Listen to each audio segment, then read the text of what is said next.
Deafness start करना है। ठीक हो गया। हेयरिंग तक हमने पढ़ लिया वैसे। चलें अब फिर नोट्स आपको शो करवाता हूँ कब तक हम पढ़ते हैं।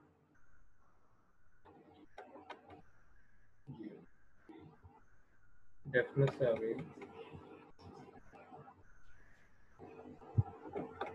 There are two major forms of hearing loss. जिन लोगों का सुनना बंद हो जाता है उसकी दो किस्में होती हैं। जो लोग यानी कि सुनना बंद कर देते हैं उसकी दो किस्में होती हैं। एक तो होती है हमारे पास कंडक्शन डेफनेस और दूसरी होती है नर्व डेफनेस। कंडक्शन डेफनेस से क्या मुराद है? इससे मुराद ये है conduction deafness refers to the obstruction or destruction of the conductive structure of the ear, specifically the external auditory canal, eardrum and trochlea. Conduction deafness क्या होती है कि अगर आपका बैरोनिक स्ट्रक्चर जो है यानी कि कान का जो बाहर वाला हिस्सा है जैसे ऑडिटरी कनाल हो गई या एयर ड्रम हो गया, इनमें कोई किसी किस्म की खराबी पैदा हो जाए तो उसकी वजह से हेयरिंग लूज हो सकती है। अब वो कह रहा है कि जो the excessive accumulation of air bags and puncturing of the eardrum are too common and non-permanent causes of the conduction deafness. हम कह रहे हैं अगर हद से ज़्यादा जो है वो एयर बैग्स और पंक्चरिंग ऑफ द एयर ड्रम यानी कि एयर ड्रम जो है उसमें कोई नुक्स आ जाए उसकी वजह से कोई खराबी आ जाए उसकी वजह से आमतौर पे ये हो सकती है, लेकिन ये परमानेंट नहीं। सर स्क्रीन नहीं शो हो रही। में हो रहे मैंने स्क्रीन शॉट। और सर आवाज भी नहीं आ रही है, बहुत सर शुक्र आवाज का भी जी इशू आ रहा सर, है। अब आ रही है और स्क्रीन भी नहीं आ रही। आवाज अब आ रही है। सर Yes, शोर sir. बहुत आ रहा है। स्क्रीन तो शो करवाई हुई है, स्क्रीन क्यों नहीं शो हो रही है? दोबारा से स्टॉप करके दोबारा शो करवा दें। हाँ जी अब आइए स्क्रीन, अब स्क्रीन शो हो रही है। हेलो जी सर हो रही है। जी सर अब आइए। क्या सर शोर बहुत हो रहा है, पता नहीं किसका माइक ऑन है। ये ढूंढना पड़ना है अब। अच्छा जी इसमें बेसिकली क्या है, दो तरह की हेयर लूजिंग होती सर आवाज नहीं ठीक आ रही आपकी। मैं किसी सर आवाज नहीं आ रही। सर आवाज मतलब ना शोर बहुत ज्यादा आ रहा है। किसी और को आवाज सही आ रही, नो सर। किसी को भी नहीं आ रही।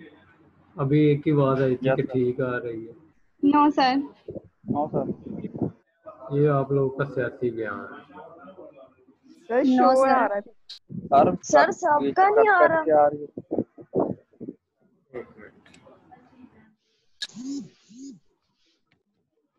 अब आ रही है आवाज सही? तो बाकियों का तो सीआर को भी नहीं आ रही। अब आवाज सही आ रही है।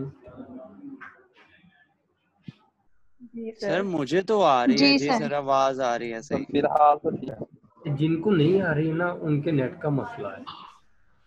नो सर, पीछे से शोर बहुत ज्यादा आ रहा है। पीछे मेरे कौन है? सर आवाज आ रही है, शोर बहुत है। अच्छा there are two major forms of hearing loss. अगर जिनका सुनना बंद हो जाता है उनकी दो इकसाम होती है। दो तरह की ये किस्में होती हैं सुनना बंद होने की। एक होती है कंडक्शन डेफनेस और एक होती है नर्व डेफनेस। कंडक्शन डेफनेस से क्या मुराद है कि जो बैरूनी कान होता है ना, जैसे ऑडिटरी कनाल हो गई जो बाहर जाने को होती है या एयर ड्रम हो गया, उसमें कोई डैमेज आ जाए, उस डैमेज की वजह से हम सुनना बंद करते हैं, इसको हम कहते हैं कंडक्शन डैमेज।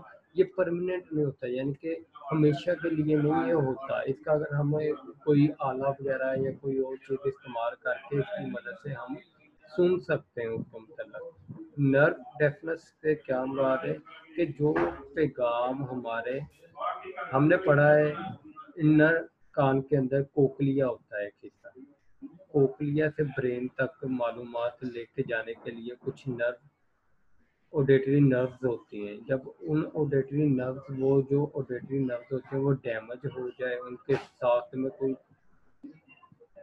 खराबी पैदा हो जाए तो वो इस काबिल नहीं रहती कि वो मालूमात कोक्लिया से लेकर ब्रेन तक जा सकें।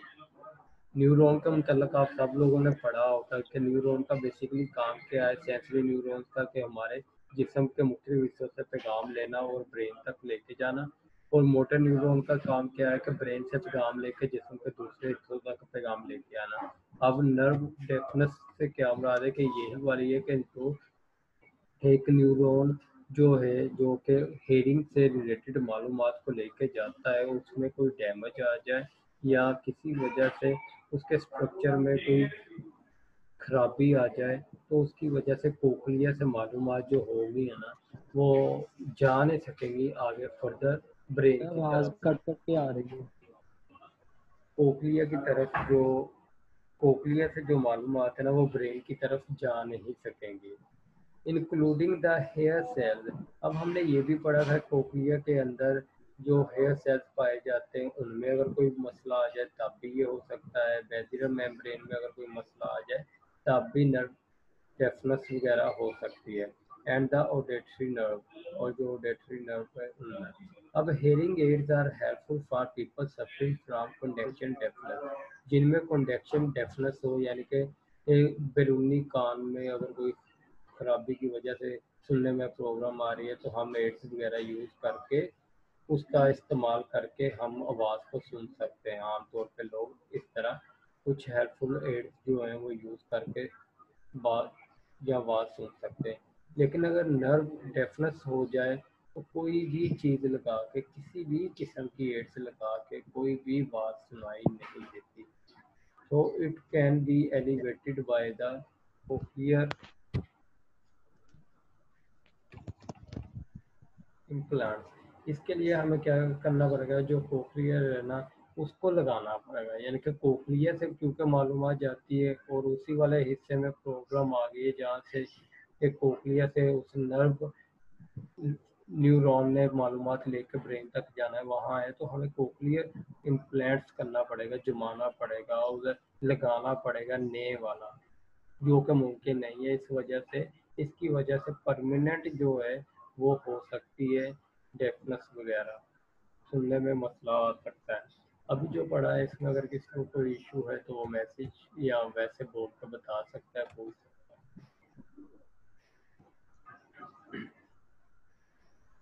सर जिनको ऊंचा सुनाई देता है उनका क्या मसला होता है? है। उनका पैगाम ये होगा कि जी जैसे हमने एयर ड्रम पढ़ा था, एयर ड्रम्स के अंदर जाके जब ये लहरें टकराती हैं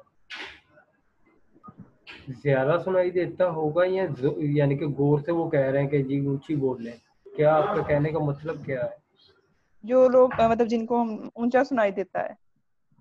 जिन्हें ऊंची आवाज में बोले तो फिर सुनाई देता है, जी जी जी। उनका बेसिकली जो होगा कंडक्शन डेफनेस का मसला होगा कि कहीं थोड़ी बहुत रुकावट है स्ट्रक्चर के अंदर। ये जो हमारा ना पोर्शन और ये कनाल है, बाद का अगर मैल वगैरह आ जाए या कोई अंदर जख्म हो जाए उसकी वजह से आगे ब्लड वगैरह का कोई क्लोट बन जाए तो उसकी वजह से भी आवाज़ कम जाना शुरू हो जाती है, क्योंकि आवाज़ ने जाके ड्रम के साथ टकराना है और वहाँ वेव्स पैदा करनी है। जब वो कम आवाज़ जाएगी तो इतनी ज़्यादा वेव्स नहीं पैदा हो सकेगी कि कोक्लिया की जो लहरें बन सके और कोक्लिया से पैगाम जो है वो आगे ब्रेन तक जा सके। इस वजह से फिर उसका ये कंडक्शन होगा। नर्व जो होती है ना न्यूरॉन्स, अब न्यूरॉन्स को हम से ही नहीं कर सकते क्योंकि न्यूरॉन्स के लिए हमें अंदर तक जाना पड़ेगा कान के अंदर और उधर ऑपरेट वगैरह करने की ज़रूरत पड़ सकती है। अगर तो हम नया कोक्लिया किसी और बंदे का मर गया है उसका लगाएंगे तो फिर कोई इस तरह के चांसेस बनेंगे कि आवाज़ सुनाई दे। लेकिन कंडक्शन डेफनेस में क्या है कि आप कोई भी एड यूज़ करके जो कि आपकी आवाज़ जो कम अंदर जा रही है उसको बढ़ा के अंदर भेजे और उसकी वजह से आप सुनने के काबिल हो जाए तो वो कंडक्शन में आ जाती है। ठीक हो गया? सर ये टॉपिक एक दफा रिपीट कर दे, थोड़ी सी समरी बता दे, पहले सही तरह आवाज नहीं आ रही थी। थोड़ी सी समरी ये है कि जी जो आवाज़ गुम हो जाती है या आवाज़ कम सुनाई देती है उसकी दो बड़ी वजूहात होती हैं, दो तरह की किस्में होती हैं। एक किस्म ये होती है कि जिसको हम कहते हैं कंडक्शन डेफनेस और दूसरी नर्व डेफनेस। कंडक्शन डेफनेस कब होती है? जब हमारे बाहर वाले एक्सटर्नल जो एयर है उसके स्ट्रक्चर में, एयर ड्रम में कोई प्रॉब्लम आ जाए या उसमें कोई डैमेज आ जाए, खराबी आ जाए, उसकी वजह से ये होती है। लेकिन ये परमानेंट हमेशा के लिए आप कम सुनने वाले नहीं होंगे। आप अगर कुछ एड्स वगैरह कुछ अरसे के लिए इस्तेमाल करके तो आप इस काबिल हो जाएंगे कि आप दोबारा से सही तरीके से सुन सकते हैं या उस एड्स के ज़रिए, उस आले के ज़रिए आप सुन सकते हैं। लेकिन नर्व डेफनेस तब होती है जब हमारी सुनना कम हो जाता है। क्यों सुनना कम होता है? जब रिजल्ट क्या होता है कि कोई भी न्यूरल स्ट्रक्चर जो है ना, न्यूरॉन के किसी भी हिस्से में अगर कोई खराबी पैदा हो जाए या कोई न्यूरॉन डैमेज हो जाए, जो ऑडिटरी न्यूरॉन से वो डैमेज हो जाए, जो कोक्लिया से पैगाम लेकर ब्रेन तक जाते हैं। अब न्यूरॉन्स को हम किसी आले की मदद से सही नहीं कर सकते। तो इस तरह की जो होती है ये परमानेंट होती है। और इसमें हमें हेल्पफुल क्या हो सकती है? अगर तो कंडक्ट डेफनेस होगी तो हम कोई भी हेयरिंग एड्स जो है इस्तेमाल करके आवाज़ सुनने के काबिल होंगे। लेकिन अगर नर्व डेफनेस होगी तो हम इसको बेहतर नहीं कर सकते किसी भी किस्म की एड्स के साथ, किसी भी किस्म के आले के साथ। तो इसके लिए हमें क्या करना पड़ेगा? जो कोक्लिया वाला हिस्सा है उसको दोबारा से लगाना पड़ेगा। समझ आ गई है? जी सर। बाकी आप YouTube से सुन लीजिएगा। अगर किसी को कट कट के आवाज आ रही है ना, तो YouTube से भी आप लोग सुन सकते हो, उसको भी यूज कर लिया करें। अभी तक मेरे सिर्फ 60 चले यानी बहुत कम लोग उसे उधर जाके सुनते हैं, मैंने नोट किया था। उसके बाद आ जाता है skin senses. Our skin is perhaps the most versatile of all human sensory organs.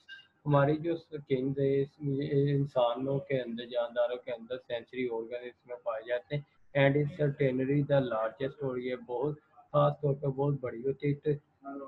Serves a variety of important function, ये बहुत से अहम रोल अदा कर रही होती है, बहुत से अहम काम कर रही होती है। Its supply exterior retain body fluid, give shape to our skeleton and vice versa help regulate inner body temperature.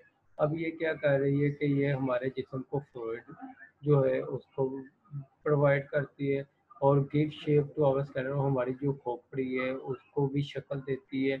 इसके अलावा ये हेल्प करती है हमारे जिस्म के अंदर दर्जा हरारत को प्रोटेक्ट करती है। हमें जो नुकसानदेह रेज होती हैं जैसे कि सूरज की शुआएं होती हैं, अगर हम डायरेक्ट उसको देखें तो ये खतरे का बायस होती है। हमारे सेंसरी ऑर्गन्स जो हैं इनकी जो रेज हैं उनको कम हार्मफुल हमारे लिए बना के अंदर लेके जाते हैं। एंड इन मैनी केसेस, और बहुत से हालात ऐसे आते हैं, even repair itself when punctured और टोन, जब बहुत से हालात ऐसे आते हैं कि इन्हें हमें ठीक करना पड़ता है अगर इनमें कोई खराबी हो गई है या कोई टूट गई है।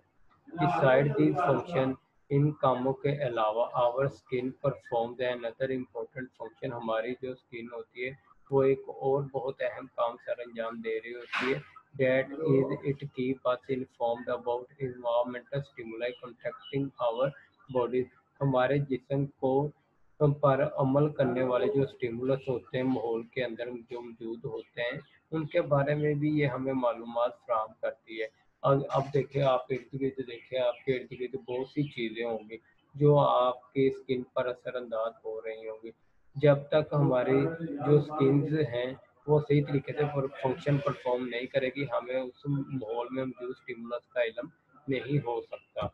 इसलिए इसका एक अहम रोल ये भी है कि ये स्टिमुलस को मालूम करने में, डिटेक्ट करने में हेल्पफुल साबित होती है। Not surprisingly skin sensitivity is specially acute in those part of the body. ये हैरान होने वाली बात नहीं है, स्किन के कुछ हिस्से ऐसे होते हैं जिनमें जो कि बहुत ज़्यादा नाजुक होते हैं। डेट आर जो के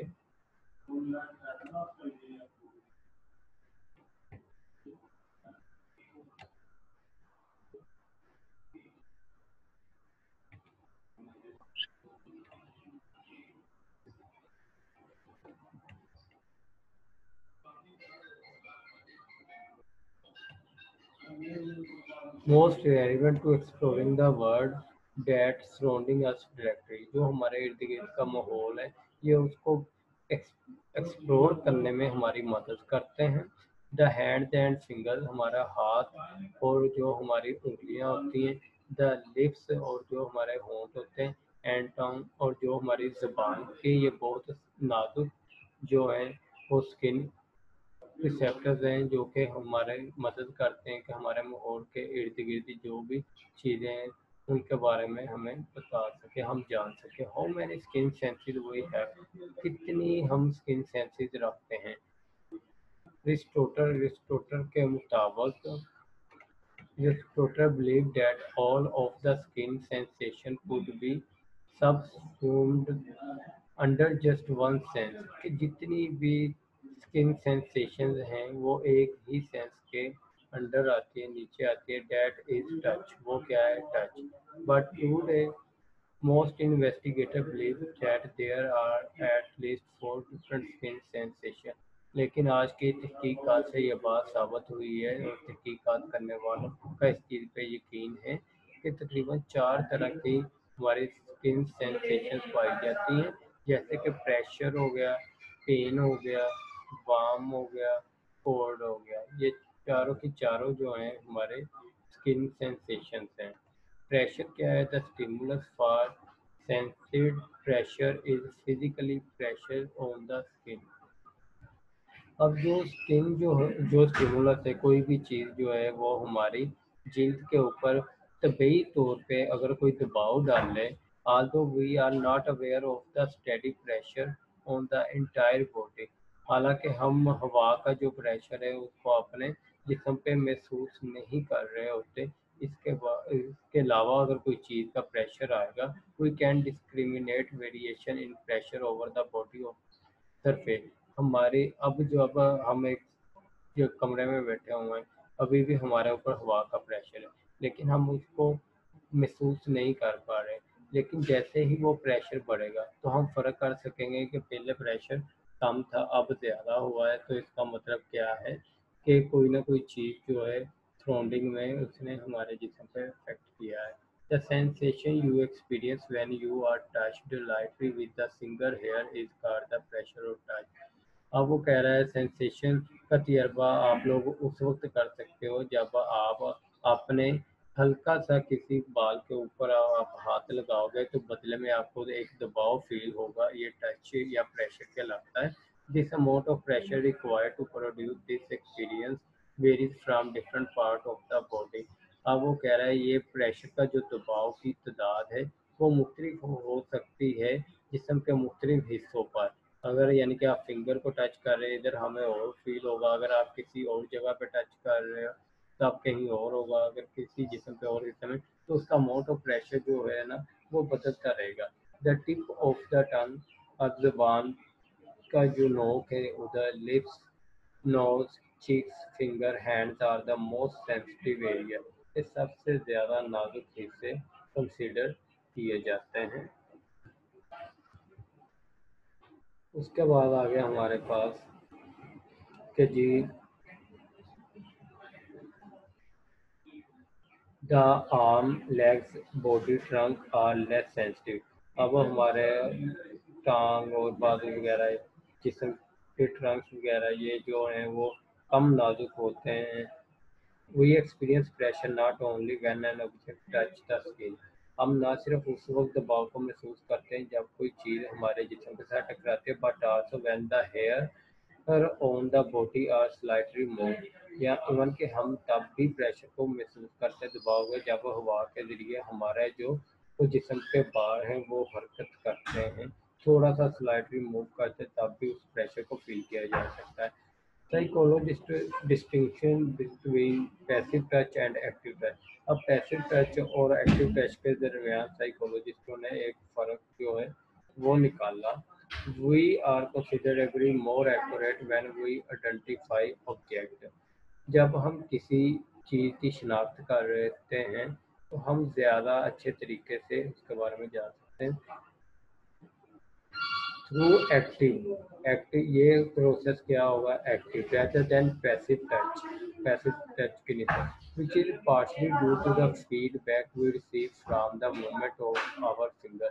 अगर आपके हाथ या आपकी उंगली की हरकत की वजह से आपको कोई फीडबैक महसूस होती है, when exploring on ऑब्जेक्ट, जब आप किसी ऑब्जेक्ट को एक्सप्लोर कर रहे हैं फिंगर लगा के उसको देखने के बदले में फीडबैक आ रही है, इट्स अ पैसिव टच।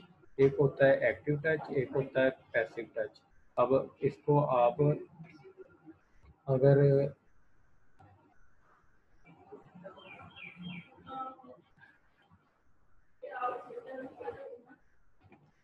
उसके बाद आ जाता है हमारे पास पेन। अब पेन क्या होती है? The most complex of the skin senses pain. जो सबसे ज़्यादा पेचीदा स्किन सेंसेस हैं वो पेन है। It can't be define simply, इसको हम सादा तौर पे बयान नहीं कर सकते in terms of particular kind of the stimuli, बल्कि हम इसको बयान करने के लिए स्टिमुलाई की मुख्तलिफ किस्मों का सहारा लेंगे। It is a highly personal experience. ये बहुत ज़्यादा एक ज़ाती तजर्बा होता है that is influenced by individual socialisation, जो कि असरअंदाज होता है एक बंदे की सोशलाइजेशन पर, उसकी ट्रेनिंग पर, उसकी एक्सपेक्टेशंस पर और उसके फूड्स पर और एंड अदर फैक्टर और जो दूसरे वामिल होते हैं that are the unique to each individual, जो हर बंदे में खास होते हैं। ऑर्डिनरी आमतौर पर any stimulus that is intense, जो कि बहुत ज़्यादा शिद्दत में हो, through the cause tissue damage, और वो हमारे स्किन टिश्यूज को आगे डैमेज करे। Is the stimulus for pain, वो जो स्टिमुलस होगा वो पेन का होगा। However, those of you, आप लोगों में से वो who have witnessed, जो के गवाह हैं, who have witnessed the religious procession of Shia on the 10th Muharram al-Haram, वो वाले लोग जो कि 10वें मुहर्रम को शिया लोगों को आपस मातम करते हुए देखते हैं, can easily recall a group of people who flagellate themselves with chains and small knives, कि छुरियों के साथ या जंजीरों के साथ अपने आप को तकलीफ दे रहे होते हैं, while mourning the memory of the शोधा करबला, यानी कि वो अपनी तरफ से उनकी याद को ताज़ा कर रहे होते हैं, जो कि करबला में जो लोग शहीद हुए उनकी याद को ताज़ा कर रहे होते हैं। एपरेंटली अगर देखा जाए, these molars seems to feel no pain, इनको जब आप देखेंगे ना उन्हें मारते हुए तो आपको ऐसा लगेगा इन्हें तकलीफ नहीं हो रही। व्हाट्स मोर, इससे ज़्यादा their wounds heal rapidly with little medical treatment, और इनकी गहरी चोटें भी जो होती हैं ना वो हल्की सी दवाई के साथ ही रिकवर वो कर जाते हैं, वो ठीक हो जाते हैं। अब इससे हो सकता है ना, अब जो बातें हमने ऊपर पढ़ी, हमारी इंडिविजुअल सोशलाइजेशन कैसी है, हमारी ट्रेनिंग है। अब शिया लोग जो होते हैं वो बचपन में ही अगर जंजीरों का इस्तेमाल करना शुरू कर दें, तो एक ऐसा बंदा जिसने कभी जंजीर या नाइफ का इस्तेमाल नहीं किया होगा, इन दोनों में डिफरेंस होगा। एक्सपेक्टेशंस, मूड, अब वो उनकी याद को ताज़ा करके ये सारा काम कर रहे होते हैं करबला वालों की, तो उसकी वजह से भी ये हो सकता है। अदर फैक्टर्स भी हो सकते हैं कि हर बंदा एक खास पर्सनैलिटी रखता है, यूनिक होता है, कुछ को कुछ चीज़ें बहुत ज़्यादा हिट कर रही होती है, कुछ को कुछ चीज़ें कुछ भी नहीं कह रही होती, वो चाहे जितनी मर्जी इंटेंसिटी में हो। इसी तरह इन्होंने जो आपको मुहर्रम हराम की एग्जांपल दी है कि लोग मजमुओं की शक्ल में, इज्तिमाओं की शक्ल में अपने आप को छुरियों जंजीरों वगैरह से मारते हैं, वो करबला के शोधा की याद को ताज़ा कर रहे होते हैं। एपरेंटली अगर हम उनको चेहरे की तरफ देखें तो हमें इस तरह लग रहा होगा कि उन्हें कोई भी किसी किस्म की तकलीफ फील नहीं हो रही होती, क्योंकि उनकी ट्रेनिंग ऐसी हुई होती है। और दूसरा ये कि वो अगर थोड़ी सी भी मेडिसिन लगा लेंगे ना तो वो ठीक हो जाते हैं, उनका जो गहरा जख्म भी होता है ना वो भी फिल हो जाता है। और हमारे जैसों को अगर थोड़ी सी चोट भी लग जाए ना तो उसमें भी 20 दिन लग जाते हैं और हम इसी पेन को बहुत ज़्यादा फील कर रहे होते हैं। This was the factor behind of pain. अगर किसी का कोई क्वेश्चन है इससे रिलेटेड तो वो पूछ सकता है। सर बस कर दें। चलिए जी, बड़ी बात। Yes sir. Yes sir. Sir आपने भी सर बड़ी बहुत है बात आज के लिए। आपने रहने दो, ये काफी सबसे है। ज्यादा आप पढ़ाते हैं। सर पहले आवाज नहीं आ रही थी और यस सर। अब तो आ रही है ना, अब तो पढ़ लो। पर सर हमें तो इस टाइम बहुत है। सर चक्कर इतना हो गया। करना कैसे हमने? बेटा ये पेन वाला कंप्लीट कर लें, फिर उसके बाद हम सोच सकते हैं। ये सर तो प्लीज इतना ही रहने दें। 4-5 लाइनें बैटरी रह लो गई हैं। चैप्टर हो बंद गया, होने हमें लगा याद है। कैसे करना है? याद कैसे करना है, जैसे करते हैं सबसे ज्यादा वैसे ही इससे करना है। सिलेबस हो रहा है। तो 4% बैटरी यस मोबाइल सर। याद बंद करने हो में कौन सा जाना। टाइम हम लगता है? गर्मी बहुत है जहाँ पे नेट सर स्लो नहीं लगनी फिर। Yes sir. सर इतना तो हमारा मेजर सब्जेक्ट का नहीं है जितना माइनर का है। मेजर का बिल्कुल है नहीं क्या? सर। मैथ के सवाल है, उसमें क्या होना है? ये क्या याद करना मुश्किल है। एक चलो मेरा बेटा चुपचाप पढ़ो। Pain threshold is the sir stimulation कभी तो लेवल। मान लिया करें। ये 4 लाइनें रह गई हैं, ये टॉपिक तो कवर करने दें ना। सर रहने दें। काफी है चलो चलो सर सर ये ठीक है पढ़ा सर, ये पेन वाला करा दे हाँ कंप्लीट। वही मैं कह रहा ये हूँ, टॉपिक तो टेम्परेचर नहीं आगे कंप्लीट हो पढ़ना। जाए ना, टेम्परेचर कल कर लेंगे। पेन ठीक है सर। थ्रेशोल्ड चलो इज, ठीक है sir. Keep quiet now. Yes sir. Pain ठीक है sir. Thresh pain threshold is the stimulation level at which pain is first perceived.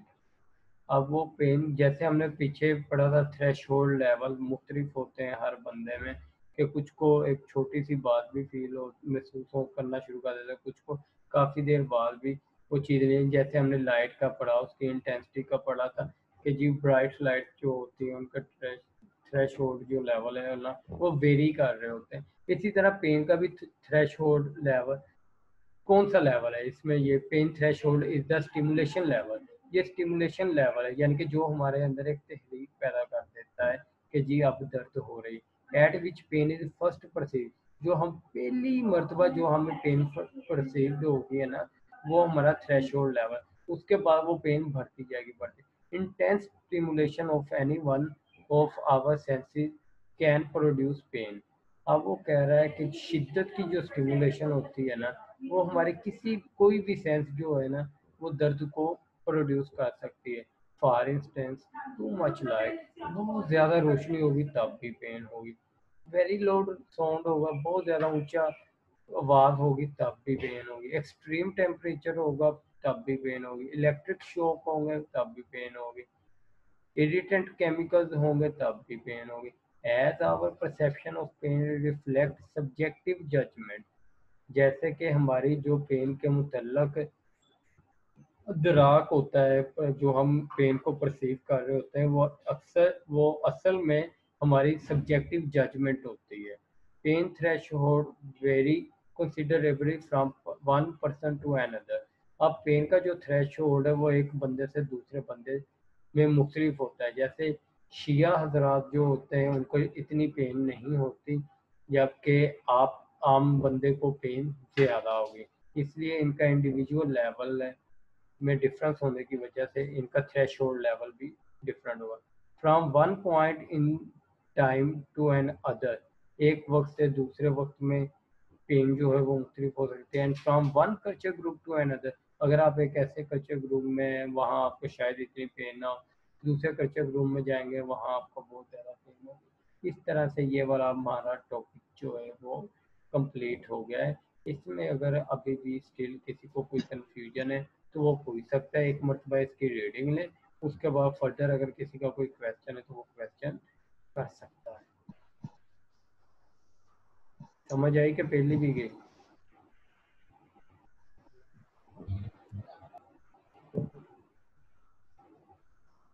आवाज नहीं आ रही आप लोगों की। आ गई समझ। आ गई है। मैंने कहा पता नहीं अभी कम पढ़ा है, कह रहे हैं और पढ़ाएं सर। पढ़ने के नहीं बाद सर सर। बहुत आगे। सर अटेंडेंस कब लेनी है? मेरे मोबाइल की बैटरी आखिरी सांसों पे है।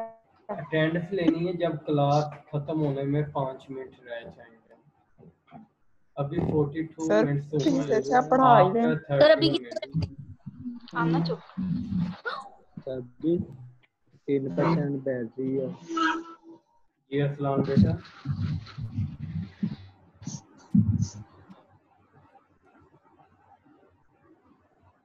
शेयर कर सकना मिल गया। अभी आप लोगों ने इसको पढ़ो जो मैंने पढ़ाया है, इसमें कोई कंफ्यूजन है तो उससे मुतल्लक मुझसे पूछे, इसके अलावा कोई और बात नहीं। आप पढ़ना शुरू करें, शुरू से ज़्यादा नहीं पढ़ना शुरू किया है।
जिनकी 3% बैटरी है ना, वो चार्जर साथ लगा लें, चार्जर भी लग जाता होता है।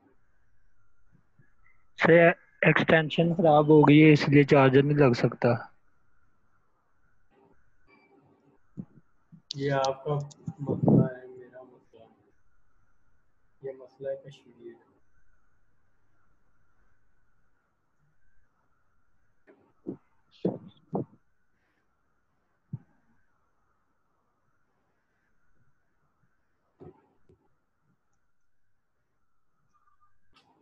सर मीटिंग एंड होने में 4 मिनट रह गए। मीटिंग एंड होने में 4 मिनट रह गए हैं या 3 मिनट रह गए हैं? जो मैं आपको कह रहा हूँ सिर्फ क्वेश्चन करना है, इसके अलावा और कोई बात नहीं करना।